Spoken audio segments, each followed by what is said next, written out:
Bienvenue dans la rubrique Principes de base et astuces naturaux. C'est parti pour un nouvel opus. Hello, hello!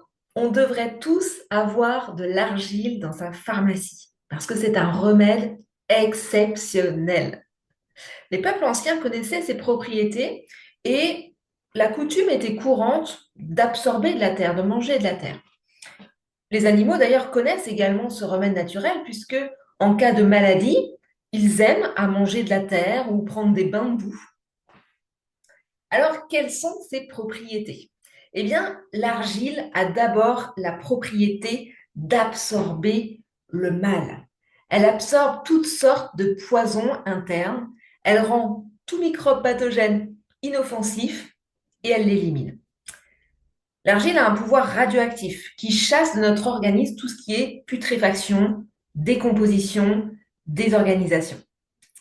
Mais alors, contrairement à tous les antiseptiques chimiques qui tuent quelquefois les microbes, mais détruisent aussi les cellules saines, eh bien, l'argile, elle renouvelle et revitalise les cellules. Alors, en usage externe, l'argile s'emploie principalement en cataplasme ou en compresse. Aussitôt appliquée, la personne éprouve une sensation de soulagement. C'est grâce à son rayonnement radioactif et son magnétisme solaire qui donne vie et force. Alors concrètement, l'argile est capable de panser des blessures en désinfectant et en activant la cicatrisation. Mais elle est même capable de réduire des fractures grâce à son pouvoir de régénération. Alors, pour calmer la douleur, l'argile est un remède très puissant. Pour les maux de tête, d'yeux, d'oreilles, et dans tous les cas de maladies nerveuses, eh bien, il faut mettre un cataplasme sur la nuque, répété le plus souvent possible, et également en bas de la colonne vertébrale. Elle est aussi très connue dans le domaine de la beauté, très souvent employée par les instituts et les esthéticiennes, voilà, pour faire des masques du visage, des cheveux. Ça, on le connaît bien. Alors, est-ce qu'il y a d'autres utilisations?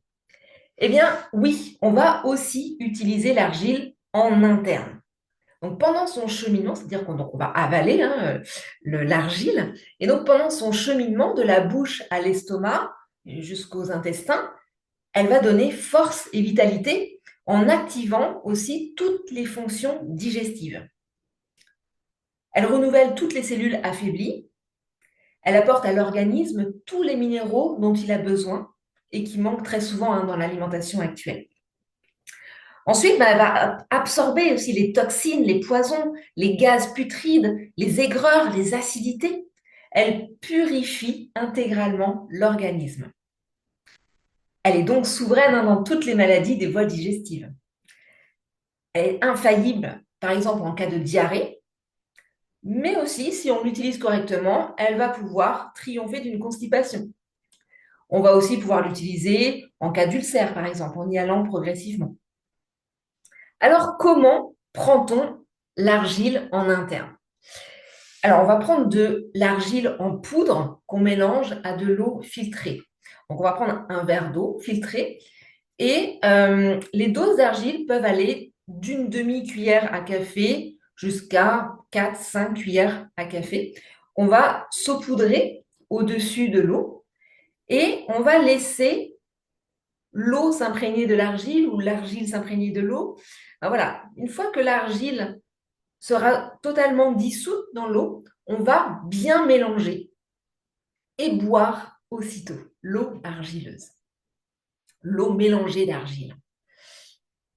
Et donc, en conclusion, quand on dit que la nature nous offre des trésors, eh bien là, en voici un beau, un magnifique. L'argile, elle est antibactérienne, anti-inflammatoire, purifiante, régénératrice, réparatrice, apaisante, antalgique, vitalisante. Waouh! Merci la nature.